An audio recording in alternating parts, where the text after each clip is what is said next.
Bonsoir, merci d'être venu à cette soirée dont le thème est Urgence climatique, les banques et la finance sont-elles au rendez-vous?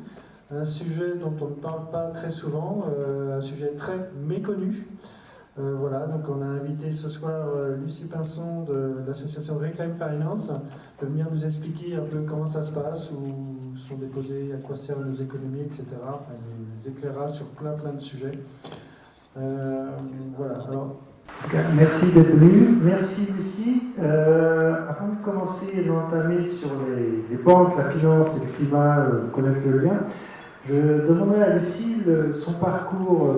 Comment tu es arrivée de militante écologiste et plus impliquée sur toutes ces banques, finances, comment tu en es arrivée là, quel est ton parcours? Alors je ne vais peut-être pas retracer tout mon parcours. Merci déjà pour l'invitation, je suis ravie d'être là. Au début, je vais être debout, finalement, je me suis assise sur la scène. Je ne sais pas si certains, au fond, voudraient que je me mette debout. Enfin, vous me dites. Du coup, moi, j'ai commencé à m'intéresser vraiment à la finance, vraiment, parce que je ne connaissais pas grand-chose, il faut le dire, quand je suis arrivée aux Amis de la Terre en 2013. Donc la question, c'est pourquoi je suis arrivée aux Amis de la Terre en tant que chargée de campagne finance privée et finance publique, puisque je travaillais aussi sur l'agence de crédit aux exportations de la France, une agence qui aide nos grandes entreprises françaises à trouver des marchés à l'international pour vendre des paquebots, des centrales nucléaires ou des centrales à charbon. En tout cas, à l'époque, c'était les trois produits favoris de la France.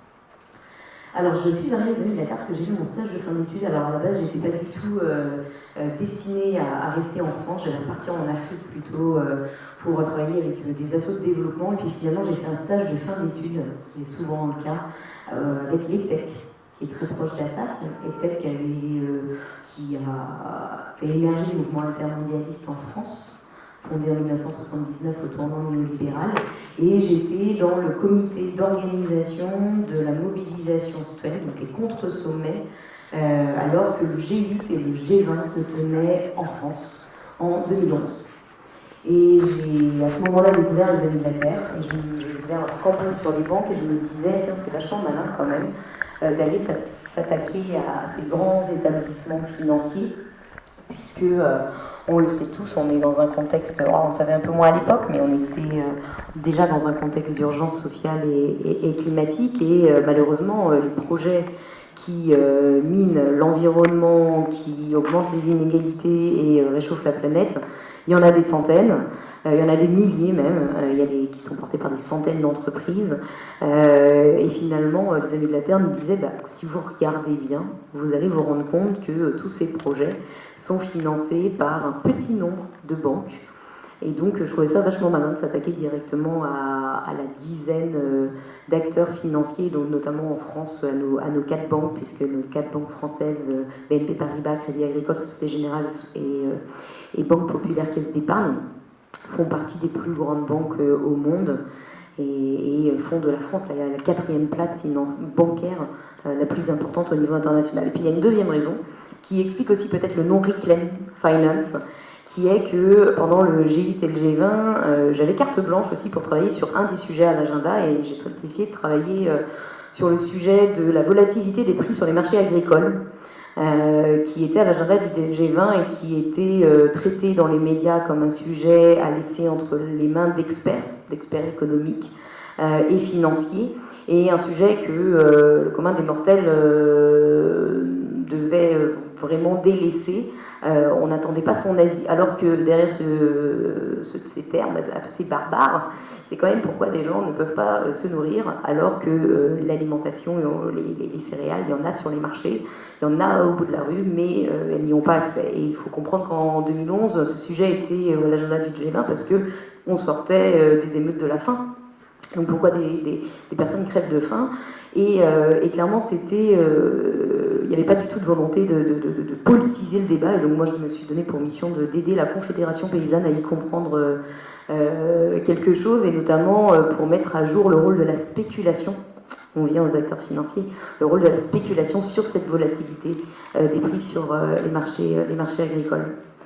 Et donc voilà, notamment ça explique le côté revendicatif et puis le côté de remettre la finance, reprendre le contrôle sur cette finance.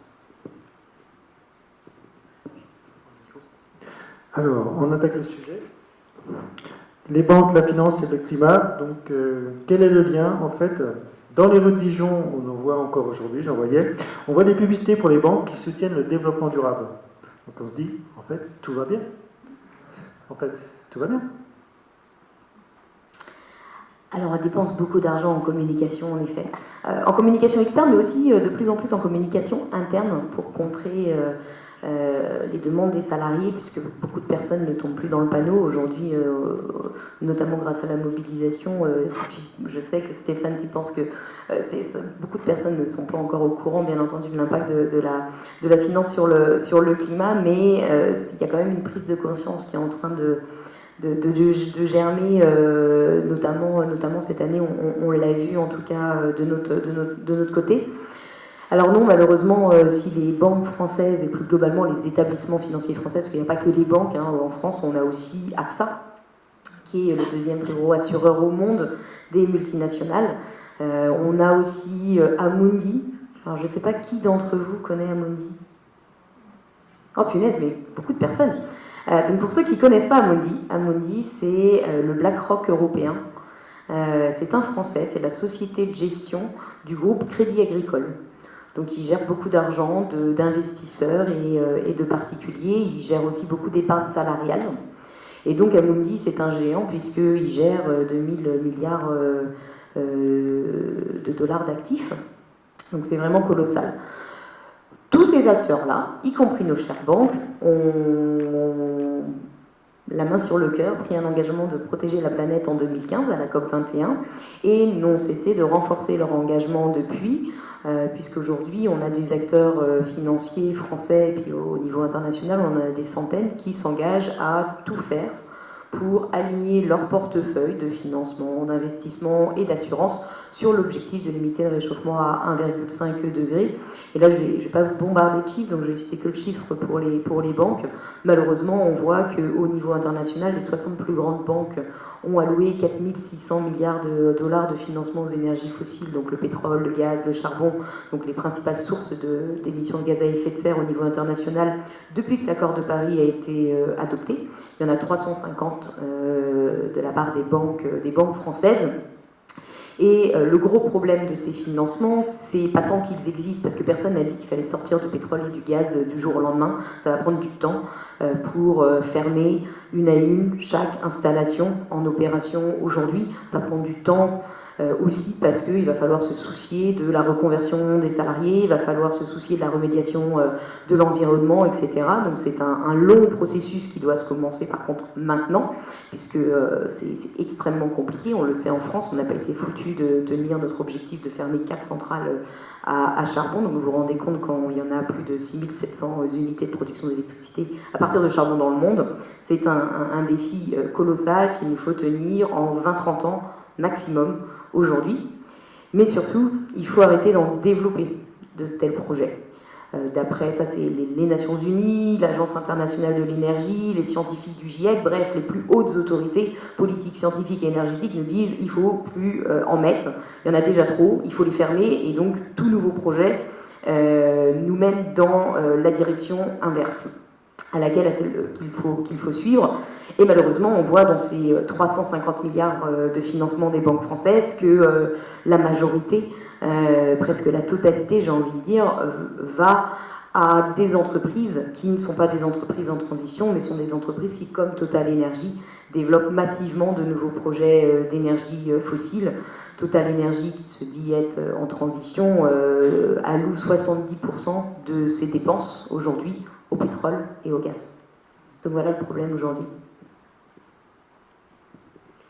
Et justement, tu mets le constat aujourd'hui, et en gros, depuis que tu travailles sur le sujet, l'investissement dans les énergies fossiles, comment est-ce que ça évolue? Est-ce que les banques, globalement, continuent de plus en plus à investir dedans, ou alors est-ce qu'elles sont conscientes du problème, et se disent, bon, bah, notamment avec la COP21, ils disent, bon, bah, on va se désinvestir, on va arrêter d'investir dedans, et voilà, et à terme, peut-être qu'on peut croire qu'elles arrêteront complètement, ou sans nous?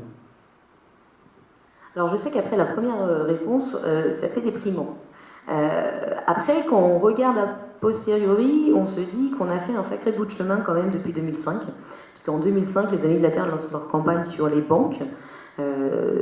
C'est cohérent aussi avec ce que font nos partenaires à l'international.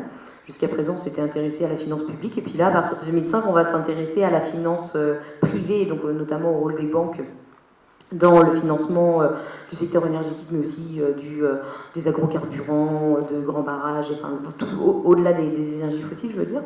Et puis, à l'époque, c'était un non-sujet, en fait.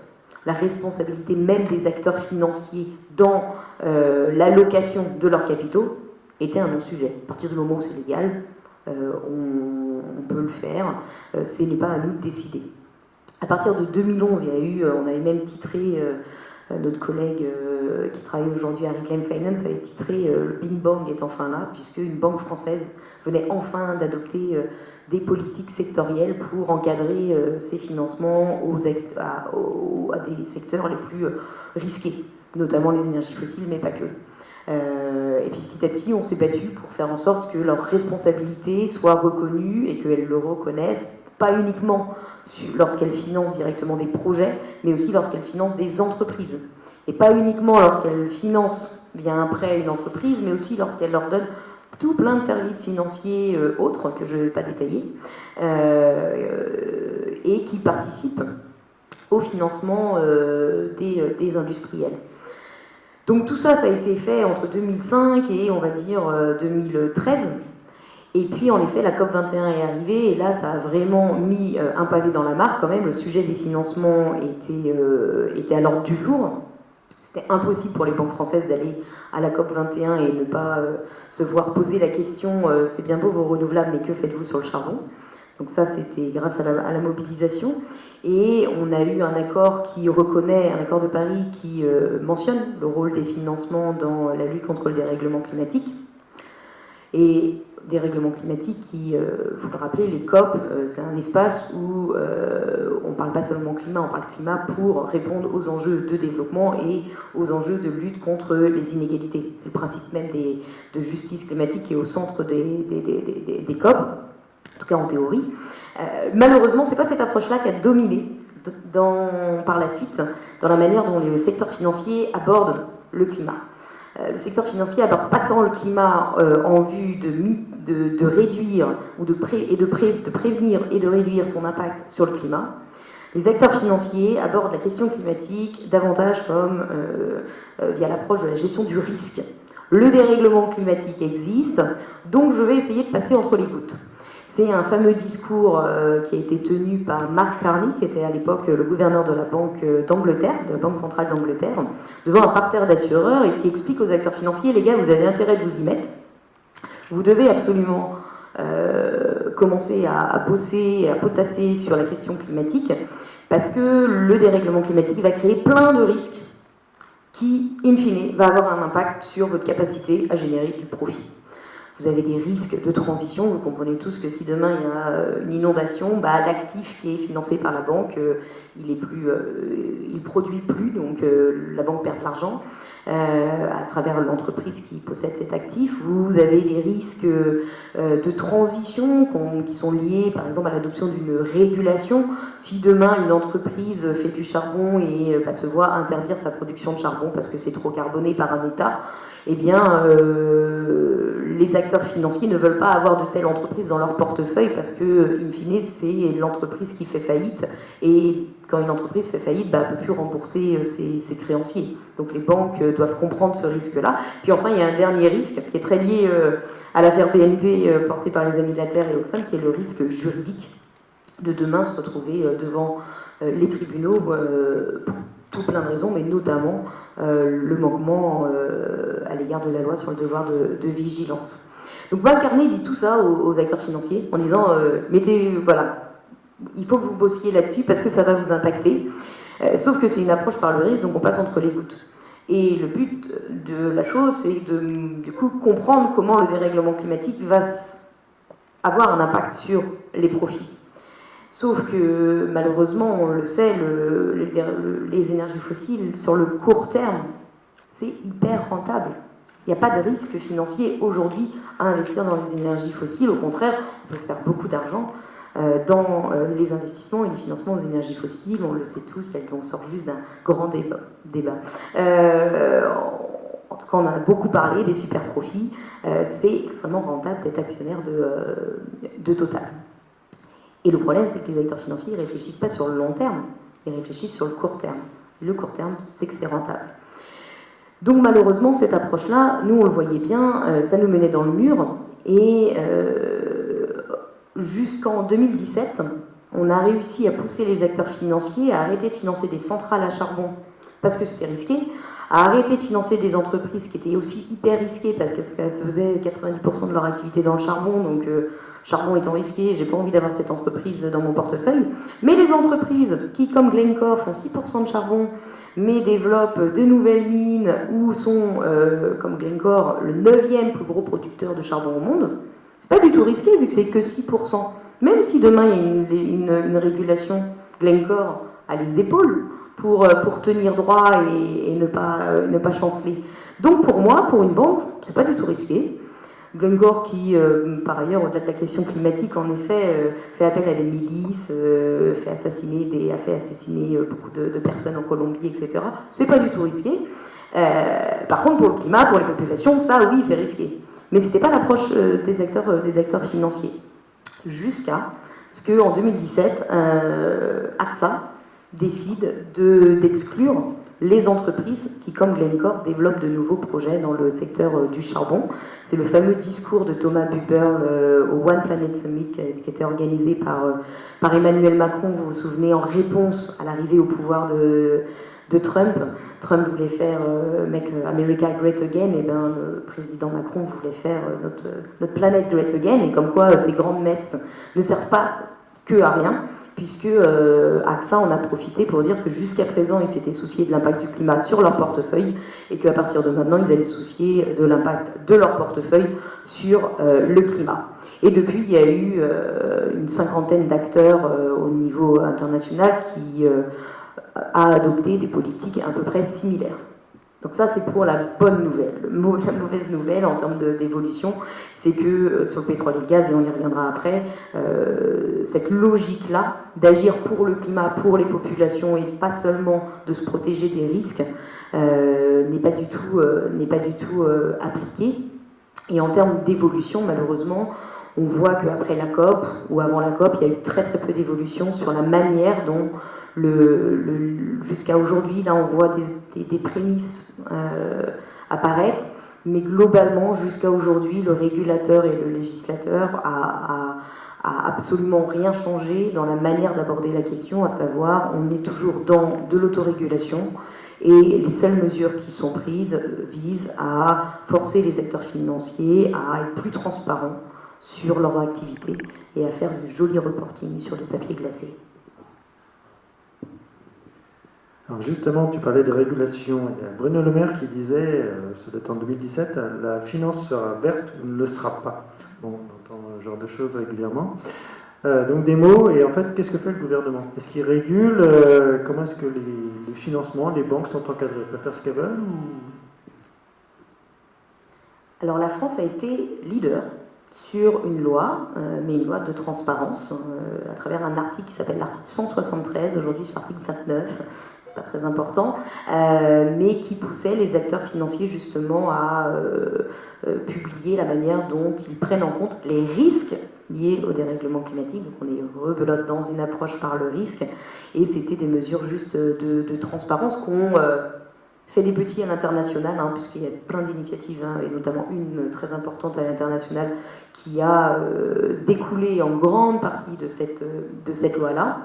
Donc ça, c'est l'approche française autour de la COP 21 jusqu'à aujourd'hui, et quand bien même il y a énormément de rapports qui démontrent que juste cette loi-là est mal appliquée, aujourd'hui malheureusement le gouvernement n'est pas en train de sévir ou de la renforcer.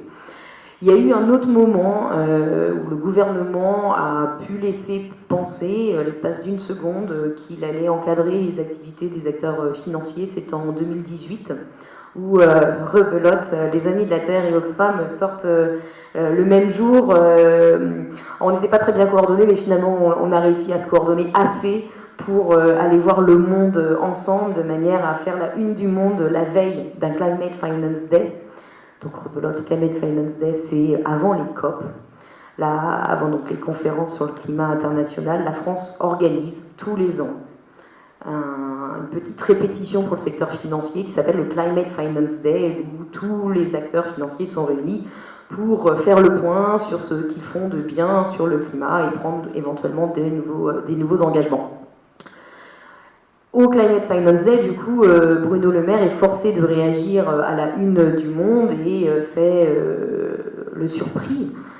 Oh my God, les banques financent donc encore le charbon, notamment, et bien entendu, ils étaient au courant, mais voilà le discours qui est tenu, et il ajoute, et là c'était intéressant, il ajoute, de toute manière, je demande à tous les acteurs financiers de sortir du charbon, et sinon je vous y contraindrai. Donc là, le petit mot était lâché quand même, la contrainte est à la porte. Malheureusement, on a vite compris que ça allait être extrêmement difficile de faire aboutir cela, quand bien même les acteurs financiers ne sortiraient pas totalement du charbon. Il y a eu deux choses. Déjà, il faut comprendre que nous, on veille en tant qu'ONG. Notre boulot, Unilater, Econ Finance, Oxfam, c'est quand même de suivre de très près ces questions-là et de continuellement mettre la pression sur le gouvernement pour le pousser, à l'époque donc, à tenir cette promesse, à faire en sorte que soit les acteurs sortent du charbon, soit une loi est adoptée. Je me souviens la première fois où je suis allée voir Bercy, juste 10 jours après cette grande annonce, j'allais partir quand sort de l'ascenseur la Fédération bancaire française. Donc là, on comprend tout de suite que nous, on va pousser dans un sens, mais les lobbies des banques, des assureurs avec la Fédération française de l'assurance, aujourd'hui France Assurance, ou des gestionnaires d'actifs allaient pousser dans l'autre sens, forcément. Et donc là, on entame une bataille avec ces institutions et ils ont trouvé un moyen assez habile de retomber sur leurs pattes parce que le gouvernement a dit si vous ne sortez pas, je vais vous y contraindre. Et donc du coup, le gouvernement a refilé la patate chaude aux fédérations professionnelles du secteur financier qui a fait une déclaration demandant à ses membres de sortir du charbon. Donc comme ça, chacun passe la commande. Donc c'est très pratique, on perd beaucoup de temps.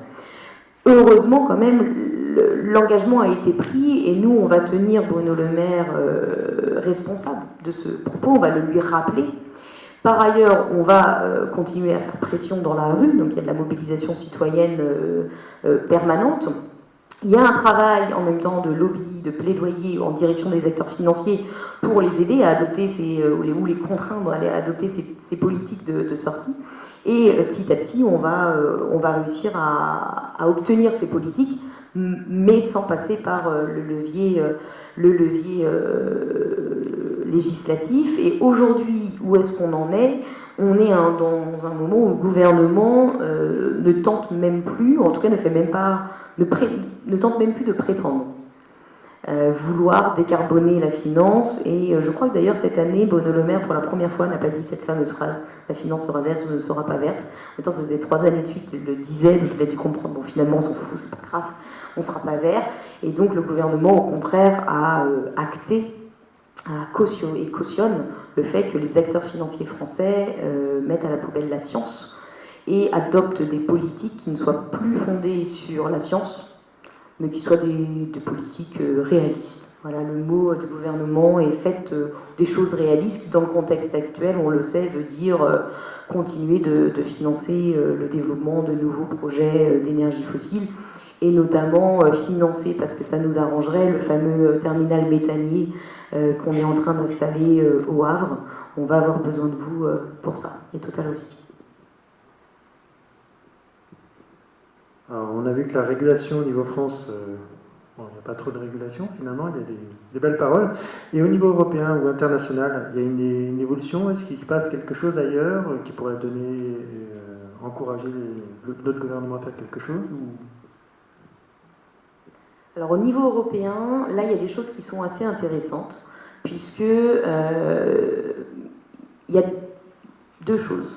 Le premier, et on en reparlera peut-être, c'est que vous avez peut-être, pour certains d'entre vous, de l'épargne.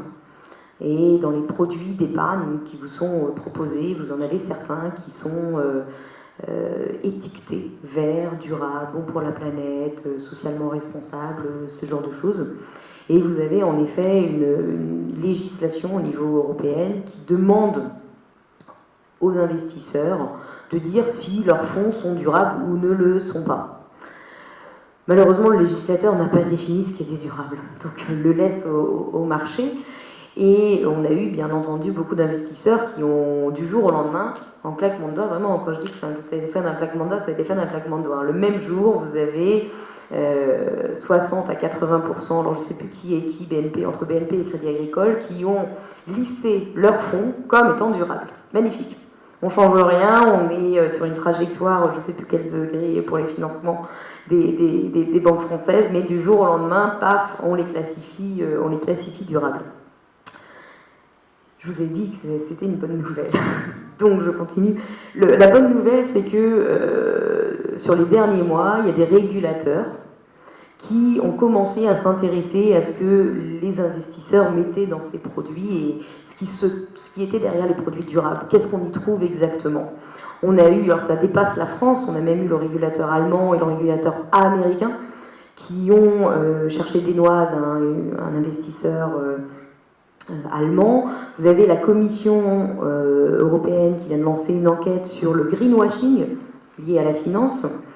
Et vous avez d'autres régulateurs qui sont appelés au niveau européen à jouer le rôle de gendarme et aller regarder ce qu'on y trouve et de manière à ensuite sanctionner les manquements. Et tout ça arrive en même temps et peut expliquer, on n'aura jamais la certitude, mais peut expliquer que hier ou avant-hier, pardon, c'était bon, dans la semaine, plusieurs gestionnaires d'actifs, investisseurs, notamment notre fameux Amundi ou AXA, ont délisté beaucoup de produits durables pour reconnaître que c'était pas durable. Et ça, c'est une bonne nouvelle parce que déjà, moins de greenwashing, ça permet de ne pas tromper les gens. Et il faut comprendre que s'ils le faisaient, c'est qu'ils y voient un intérêt marketing à vendre des choses durables. C'est qu'on parle là d'acteurs qui sont concurrentiels. Vous allez peut-être demain choisir une banque en fonction de sa capacité, de son degré de verre, de la même manière que vous avez des entreprises, des fondations, d'autres investisseurs qui vont demain choisir leurs partenaires financiers en fonction de ce qu'ils font ou ne font pas sur le climat. Et empêcher le greenwashing, c'est déjà créer les conditions pour que la compréhension s'opère et qu'un choix soit fait entre les bonnes et les mauvaises pratiques, ou les bons et les mauvais acteurs. Donc ça, c'est une première excellente nouvelle.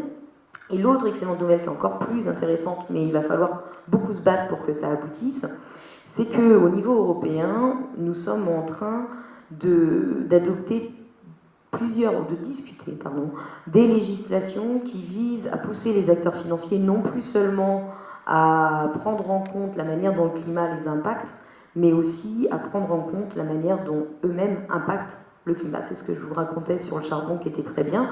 Ben là, aujourd'hui, l'idée, potentiellement, c'est de forcer les acteurs financiers à le faire, pas seulement pour le charbon, mais pour l'intégralité de leurs activités, en demandant à ce qu'ils publient un plan de transition qui démontre la manière dont ils anticipent leur impact, les réduisent, etc.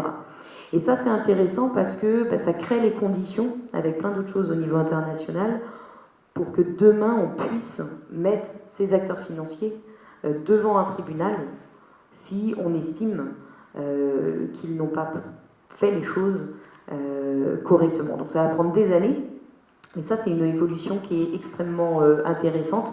Malheureusement, la France est bien entendu pas du tout en train de pousser dans la bonne direction. Et enfin, peut-être la dernière bonne nouvelle, c'est que on est dans un contexte particulier d'extrême inflation et qu'un acteur est en train d'apparaître sur le devant de la scène, généralement le héros de toutes les crises, de la crise des subprimes, de la crise du Covid. Vous voyez de qui je parle des banques centrales qui à chaque fois arrivent pour nous sortir de gros problèmes comme on l'a vu encore récemment avec le Covid, eh bien, les banques centrales peuvent également agir pour normer les comportements des acteurs financiers.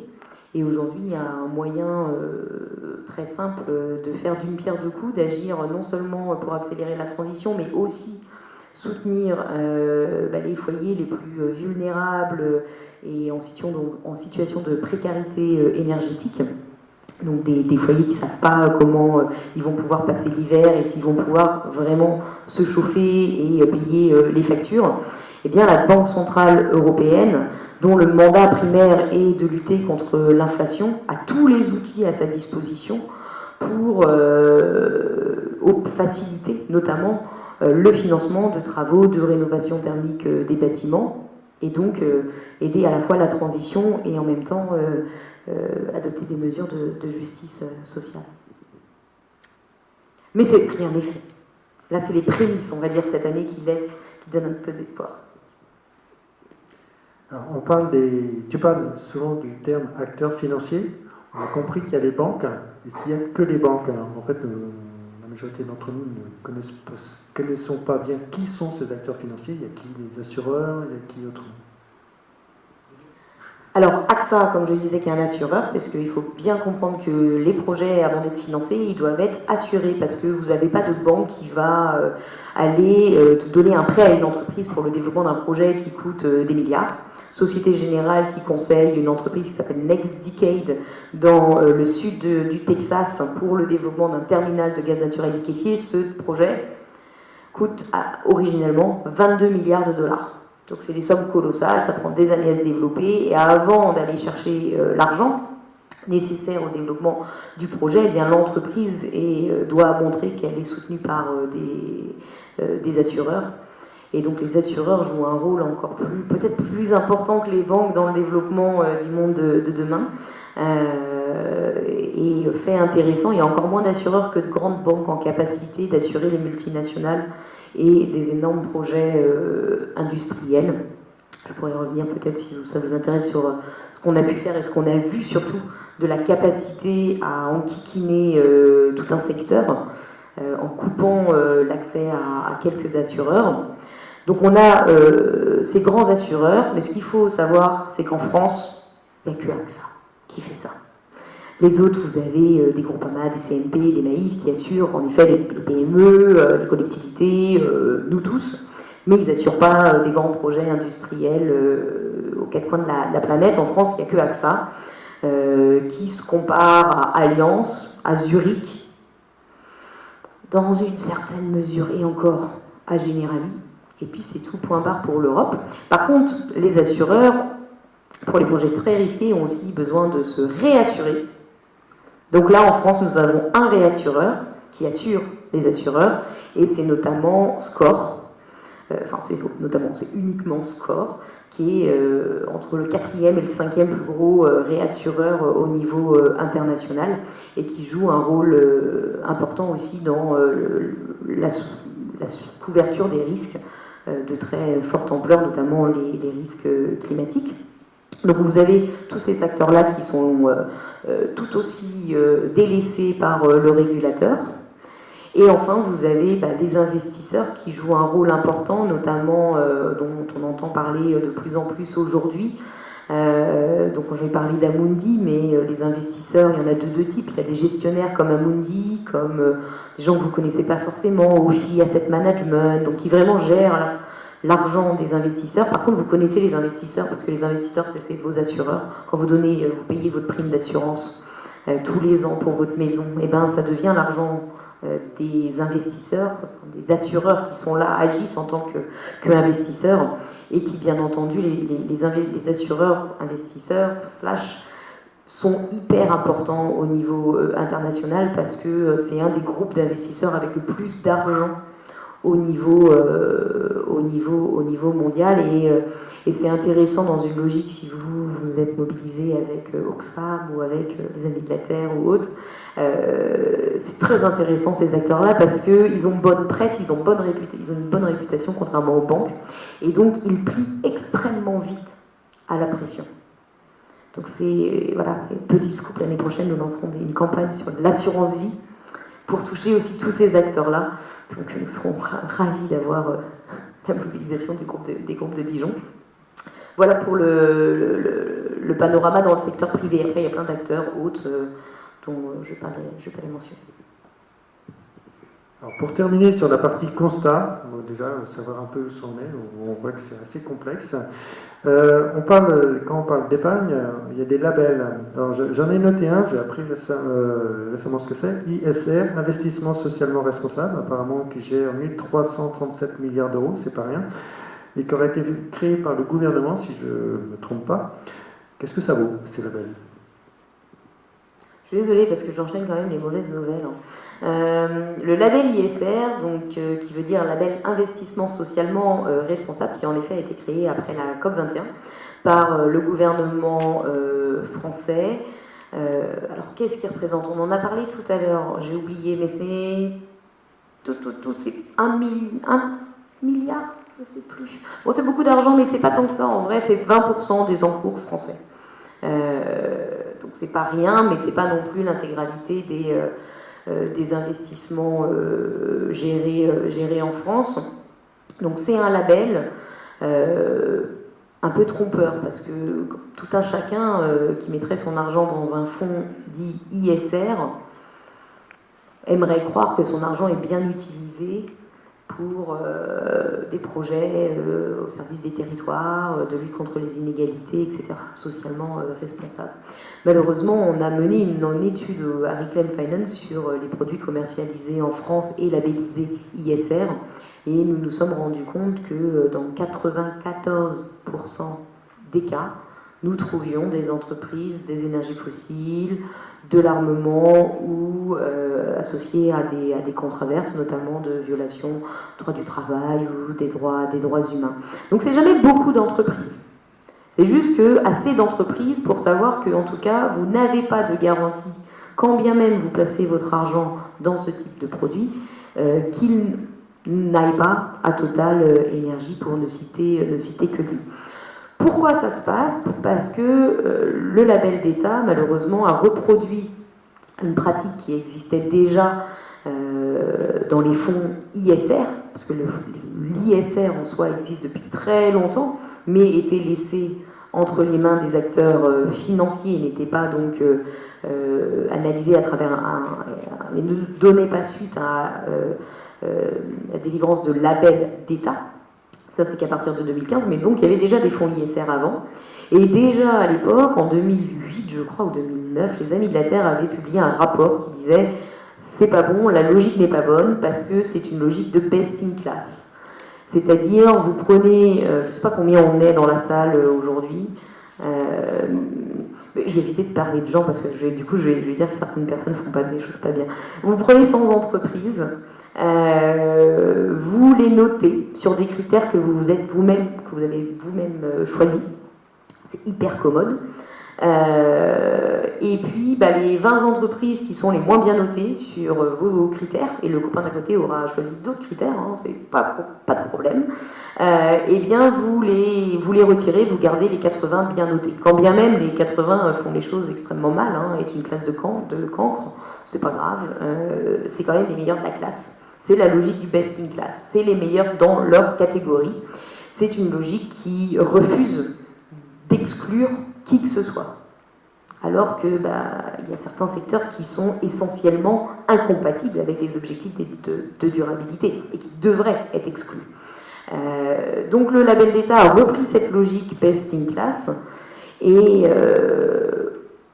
heureusement, mais on va vite déchanter, que la messe n'est pas encore dite, en 2020, l'Inspection Générale des Finances, en fait c'est plus les Amis de la Terre, mais c'est l'Inspection Générale des Finances qui a publié un rapport disant que le label ne tenait pas, était déjà bien moins 10 ans que les labels similaires à l'international et notamment au niveau européen qui ont tous des exclusions, et que surtout le label, s'il n'était pas revu en France, faisait face à une grosse crise de crédibilité, puisque oui, globalement c'est du greenwashing, on peut utiliser le mot.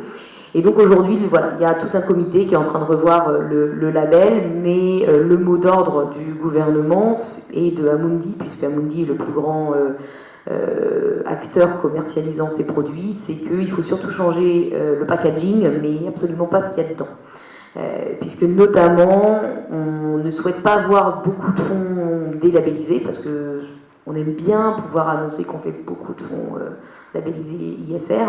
Et puis, surtout, il faut absolument que le camarade Total Energy reste dans les fonds labellisés ISR. Sachant que 17% des fonds labellisés ISR ont de l'Amundi, du Total.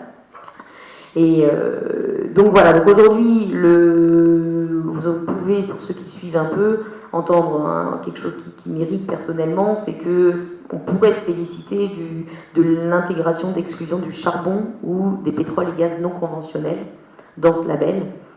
Mais il faut comprendre que les acteurs financiers ont déjà des politiques charbon, ont déjà des politiques sur les pétroles et gaz non conventionnels qui sont vraiment le haut de l'épingle hein, quand vous voulez agir sur le pétrole et le gaz, les plus sales des plus sales.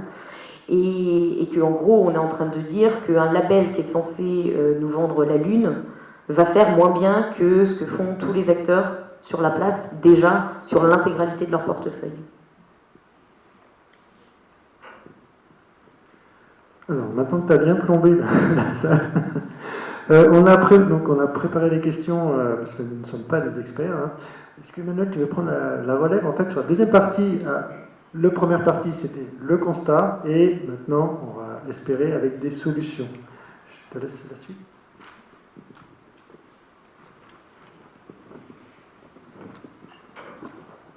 Alors, est-ce qu'on peut imaginer que la décarbonation des portefeuilles passe uniquement par une approche volontaire?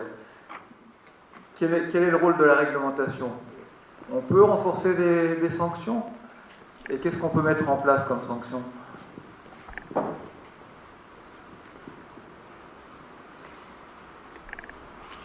Alors, j'ai déjà dit beaucoup de choses. Mais l'autorégulation, non, concrètement, ça va pas. On le voit bien, ça fait. On est dans cette situation-là parce que nous avons dérégulé la finance sur des décennies. Et il va falloir au contraire mettre en place des règles. Ce qui ne veut pas dire qu'il ne faut pas travailler aussi directement en direction des institutions financières privées et se mobiliser uniquement en direction de l'État, parce que ce qu'il faut comprendre, c'est que le gouvernement, notamment aujourd'hui, pour ceux qui ne sauraient pas, nous avons un banquier à l'Élysée, et bien entendu, il y a un rapport de force à opérer si on souhaite réellement pouvoir faire aboutir des règles au niveau national ou européen. Et il faut bien comprendre que le rapport de force, nous, petits citoyens, on ne va pas peser lourd dans la balance. À moins d'être, on parlait du nombre tout à l'heure, d'être extrêmement nombreux. Mais il va falloir se mobiliser, mais il va falloir aussi aller chercher des potentiels alliés objectifs, sur lesquels on va pas forcément être d'accord avec eux surtout. Mais potentiellement, on va pouvoir faire bouger des acteurs financiers privés de taille plus significative. Aujourd'hui, on voit sur le pétrole et le gaz, on a réussi à faire bouger des banques, hein. La Banque Postale, par exemple. On a des investisseurs, une quinzaine d'investisseurs français qui ont aussi pris des engagements suite à nos mobilisations sur le pétrole et le gaz qui sont vraiment pas mal. Eh bien, eux-mêmes, après, sont des relais pour toute demande qu'on peut qu'on peut porter au niveau réglementaire. Donc il y a vraiment l'enjeu de travailler sur les deux sujets, mais bien entendu il va falloir de la régulation. J'ai mentionné tout à l'heure le rôle des régulateurs pour encadrer les allégations en matière environnementale et faire cesser le greenwashing. Il y a énormément de choses à faire, notamment sur ce point-là, notamment la première qui est de rendre accessible l'information, puisqu'aujourd'hui il est hyper difficile de savoir ce que les banques font de notre argent, ou lorsque vous investissez dans le fonds socialement responsable, il va falloir quand même vous battre pour avoir la liste des entreprises qui se trouvent dans le fonds. Donc là, il y a quand même des mesures à mettre en place pour que tout un chacun puisse avoir accès à l'information, et on le sait, face à l'information, personne n'a envie de détruire la planète avec son argent. Aujourd'hui, quand vous interrogez la population, la majorité souhaite que son argent aille au service du développement des territoires et à la transition écologique. Donc il faut déjà créer les conditions pour mettre les gens face à un réel choix, parce qu'aujourd'hui ils n'ont pas vraiment le choix, on leur propose pas. Donc ça, il y a ces mesures-là. Après, c'est des mesures que moi je trouve extrêmement gentilles et pas du tout adaptées et appropriées à l'urgence dans laquelle nous sommes aujourd'hui, puisque c'est encore quand même laisser la décision à chaque personne de faire les démarches pour arrêter, faire en sorte que son argent n'aille pas au désastre écologique. Moi, je plaide pour des mesures beaucoup plus radicales d'interdiction pour faire en sorte qu'on interdise le financement de pratiques considérées par les scientifiques comme étant strictement incompatibles avec les objectifs de durabilité. Entre ces deux partis pris, vous avez tout un panel d'actions qu'on peut mettre en place. J'ai parlé des banques centrales, donc notamment les aides qu'elles peuvent mettre en place, notamment via des prêts à taux zéro pour développer la rénovation thermique des bâtiments. Vous avez autre chose que les banques centrales, et on en parle de plus en plus aujourd'hui, peuvent faire, c'est s'assurer que ça devienne extrêmement coûteux, plus coûteux pour les banques de financer les énergies fossiles en leur demandant de garder dans leurs réserves beaucoup plus d'argent que ce qu'elles le font aujourd'hui dès lors qu'elles placent 1 euro dans les énergies fossiles. Donc vous avez plein de mesures comme ça qui sont proposées et portées au niveau par la société civile et aussi par des politiques. Hein. Tout l'enjeu, c'est d'opérer un rapport de force assez important pour les faire aboutir. Et donc tu es en train de nous dire que les banques centrales, qui ne sont absolument pas démocratiques, ont un pouvoir énorme dans cet aspect-là. On va changer un petit peu de sujet, mais c'est vrai qu'aujourd'hui on est dans une situation un petit peu particulière. Hein. On a cette crise sur l'énergie, on a l'augmentation des coûts de l'énergie, on a l'inflation.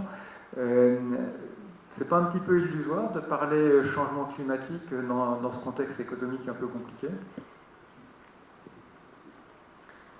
Les banques centrales. Il faut comprendre que les banques centrales ont pour mandat primaire de gérer l'inflation. Or, notre inflation ne tombe pas de nulle part. L'inflation, elle est liée à principalement deux choses aujourd'hui. Elle est liée au dérèglement climatique et à l'aggravation des conséquences du dérèglement climatique. Comprenez tous rapidement si il y a des inondations, une sécheresse ou autre qui détruisent des récoltes, bien entendu le prix des céréales va augmenter. Ça c'est un mécanisme lié à créateur d'inflation. Puis le deuxième cause de l'inflation, c'est notre dépendance aux énergies fossiles et notamment au gaz. D'après l'Agence internationale de l'énergie, sur les 2 dernières années, vous avez constaté l'augmentation des prix d'électricité. Les prix de la production d'électricité ont considérablement augmenté. 90% de cette augmentation est liée aux énergies fossiles et plus de 50% est liée au prix du gaz. Et à l'inverse, la compétitivité des énergies renouvelables qui était déjà prouvée dans beaucoup de pays du monde avant ces multiples crises n'a été que renforcée par la situation actuelle. Pour regarder plus globalement, il y a en France une étude de l'ADEME qui montre que entre 2000 et 2019, on a, grâce aux énergies renouvelables, fait baisser la facture de 40 milliards d'euros. Et que si les plans de développement des énergies renouvelables qui sont prévus aujourd'hui sont insuffisants et qui sont prévus sont mis en place, on va économiser plus de 6 milliards d'euros entre 2020 et 2028. Donc on voit là que économiquement, financièrement, en tout cas, ça a du sens d'accélérer, au contraire de se saisir de cette crise pour accélérer la transition énergétique. Malheureusement, il y a beaucoup de voix qui s'élèvent pour porter ces demandes-là. Et également, je l'ai mentionné, l'Agence internationale de l'énergie, qui n'est pas une agence de protection de l'environnement, donc c'est toujours intéressant de s'intéresser à ce qu'ils disent. Et ils répètent depuis des mois que les solutions, là, maintenant tout de suite, c'est la sobriété, l'efficacité énergétique et les énergies renouvelables. Malheureusement, ce n'est pas forcément ce qu'on est en train de faire. On est en train d'augmenter au niveau international les objectifs de déploiement des renouvelables, mais on aime bien miser sur un peu tout, et donc on voit la réponse étatique aujourd'hui qui est, au niveau des États internationaux, de développer de nouvelles infrastructures d'énergie fossile qui ne vont en aucun cas répondre à la situation actuelle, parce que on ne construit pas ça du jour au lendemain, et qui vont au contraire, du coup, si elles sont construites, nécessiter un amortissement financier sur de nombreuses années et vont être amenées à opérer pendant 10 ans, 20 ans, voire plus. En France, on a notamment l'exemple du Havre.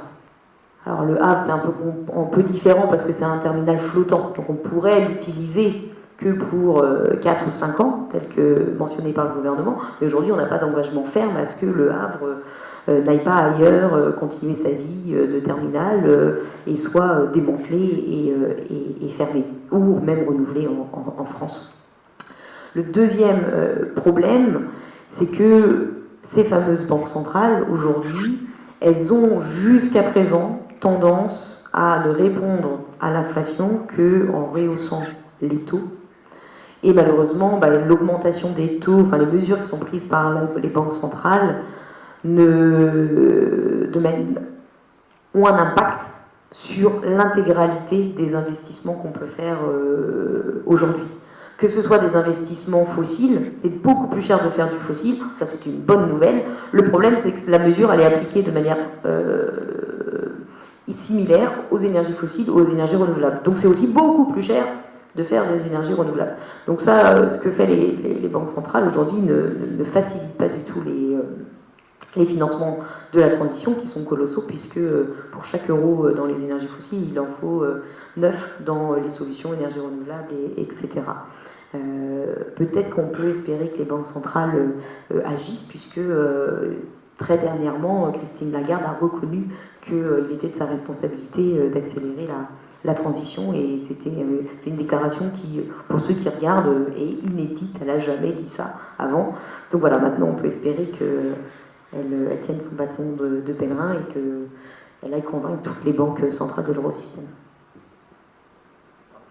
Justement, malgré tout ce qu'on voit actuellement sur le fonctionnement des grandes institutions financières et des groupes d'énergie fossile, est-ce que malgré tout, ils ne sont pas indispensables, incontournables pour la transition du fait de leur savoir-faire, de leur solidité économique, de leur implantation internationale? Est-ce que ce n'est pas des gens sur lesquels on doit s'appuyer?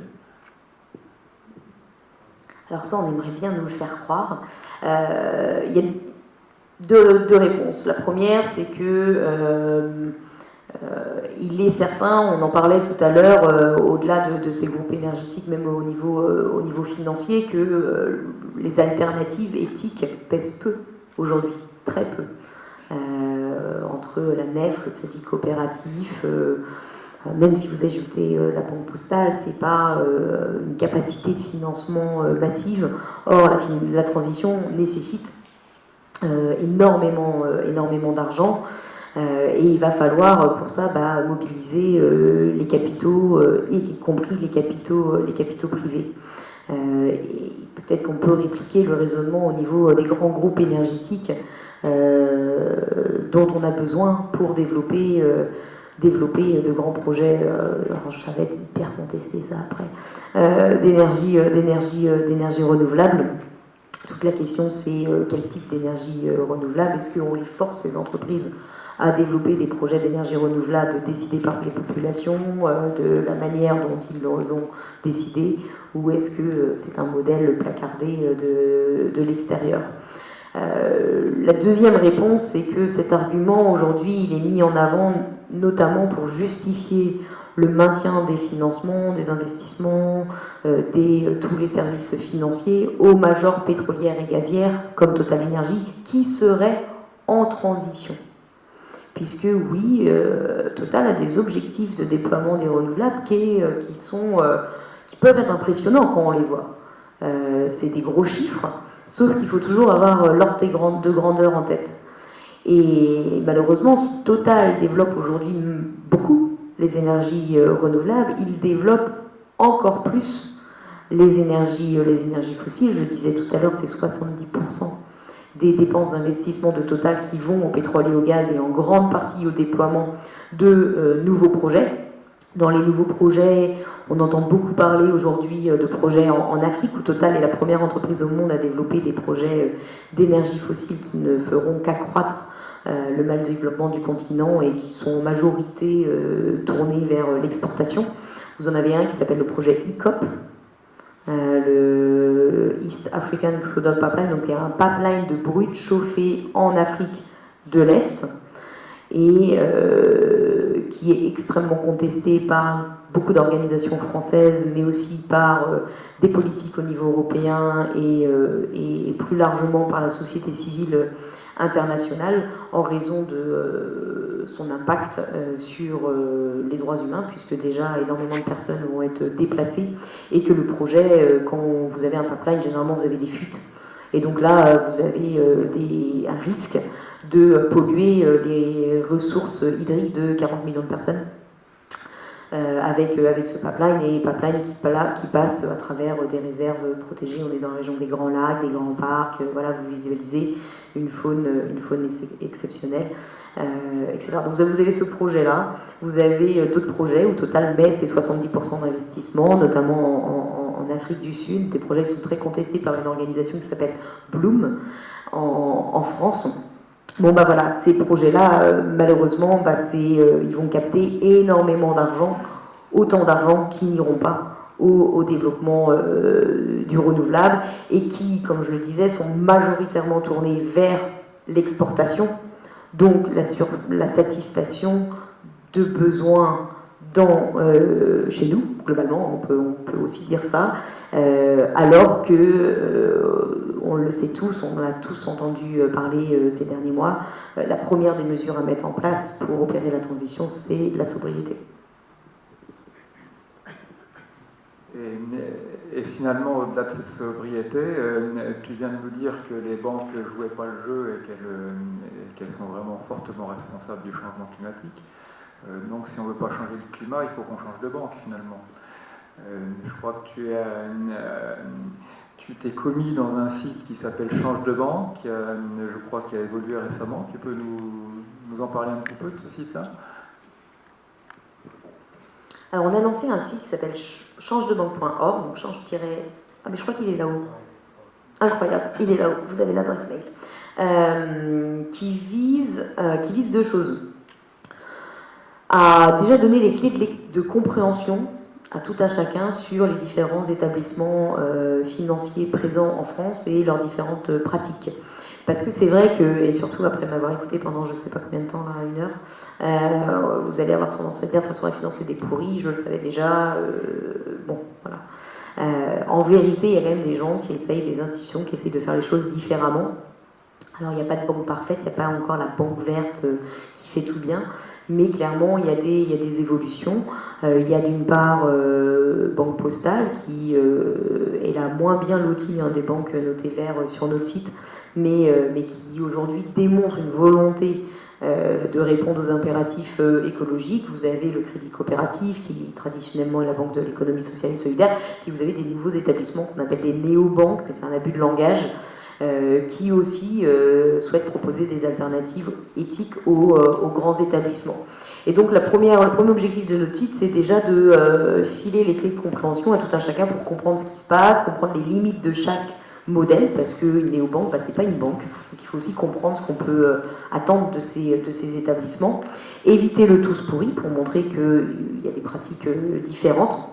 Et bien entendu, le deuxième objectif, c'est aussi de proposer des moyens d'agir, des leviers d'action, que l'on soit un particulier ou que l'on soit tout un tas d'autres choses, parce qu'on s'est aussi rendu compte que généralement on avait tendance à penser avec une seule casquette, alors qu'on porte tous plein de casquettes. Et que souvent vous êtes un particulier, mais vous êtes aussi un salarié d'une entreprise, donc vous avez peut-être un plan d'épargne salariale qui vous est proposé par l'entreprise et que vous pouvez décarboner. Peut-être que vous êtes directeur d'entreprise, donc vous pouvez proposer des bons produits d'épargne salariale à vos salariés, et puis aussi faire le choix d'une banque plus verte qu'une autre. Peut-être que vous êtes aussi travaillé en collectivité territoriale, et aujourd'hui on a plus d'une dizaine de villes qui se sont engagées à revoir leurs pratiques dans leurs appels d'offres pour soumettre leurs appels d'offres et donc leur choix de partenaires bancaires à des critères financiers certes, mais aussi écologiques et sociaux. Voilà, donc vous avez sur le site différents modes d'action selon différents profils. Et ça, on l'a fait parce que on arrive à un moment où il y a quand même une prise de conscience de la nécessité d'agir, il y a une volonté d'agir que l'on sent vraiment croître. On l'a lancé en septembre, donc en plus c'était encore plus évident après l'été que nous avons eu. Et puis il y avait aussi l'enjeu d'informer, alors que ces nouveaux établissements, les néobanques, communiquent de plus en plus, et que malheureusement ça ajoute de la confusion pour beaucoup de personnes qui avaient du mal à s'y retrouver et qui venaient nous voir. Donc, à force de répéter les mêmes choses en privé, on s'est dit on va l'écrire sur un site internet et ce sera bien plus commode. Merci. Une dernière question pour finir, et puis peut-être qu'après on pourra passer le micro dans la salle. J'évoquais tout à l'heure en début de conférence la mise en demeure qui a été adressée à la BNP, notamment par Oxfam et par les Amis de la Terre. Tu pourrais nous en parler un petit peu, peut-être? Finalement, tu es certainement mieux placé que moi pour ça. Alors, il y a une loi en France qui s'appelle la loi sur le devoir de vigilance, qui a été adoptée en 2017, je crois.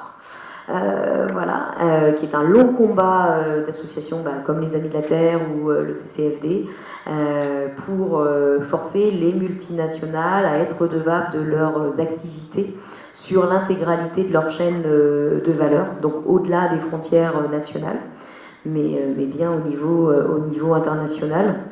Il y avait eu un premier cas, je parle au passé, mais en vrai le cas est toujours en cours, porté par les Amis de la Terre, Survie et d'autres associations contre Total et ce fameux projet en Afrique de l'Est, ICOP. Et donc aujourd'hui on a un deuxième cas à travers cette loi. Enfin, pour l'instant, c'est pas encore un cas, pour l'instant, c'est juste une mise en demeure, puisque BNP a 3 mois pour répondre avant éventuellement d'avoir vraiment le début de la procédure juridique qui commence. Et les Amis de la Terre et Oxfam, avec notre affaire à tous, reprochent une chose assez simple qu'un enfant de 4 ans comprendrait à BNP Paribas, à savoir que si les scientifiques et tous les scientifiques, il y a consensus au niveau international sur le fait qu'on ne peut pas développer de nouveaux projets de pétrole et de gaz, comment se fait-il que vous continuez de les financer, que ce soit directement ou indirectement? Parce que ça, on n'a pas besoin de beaux reporting, etc., pour comprendre que ça n'a aucun sens. Un enfant de 4 ans, vraiment le comprend. Et donc voilà tout en 2 mots le cas. Et pourquoi BNP? Je pense tout simplement BNP parce que BNP, c'est la première banque européenne à financer, de l'Union européenne à financer les énergies fossiles et leur expansion au niveau international, et c'est la première banque française en termes de taille.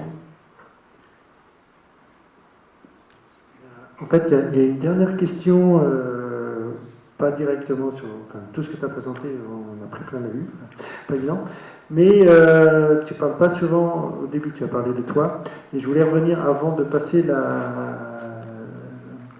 demander s'il y a des questions, que tu nous parles du prix Goldman. En fait, en 2020, tu as reçu le prix Goldman. Est-ce que tu peux nous dire comment est-ce que tu l'as reçu?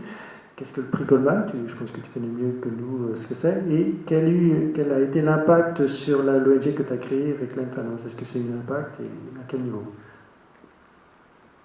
Alors le prix Goldman, je pense qu'ils sont très forts en marketing parce qu'il est souvent considéré comme le prix Nobel de l'environnement. Vraiment, je pense que c'est le coup de marketing du siècle. Il est délivré à 5 personnes, une personne par continent, tous les ans, pour son engagement dans la lutte, la protection de l'environnement.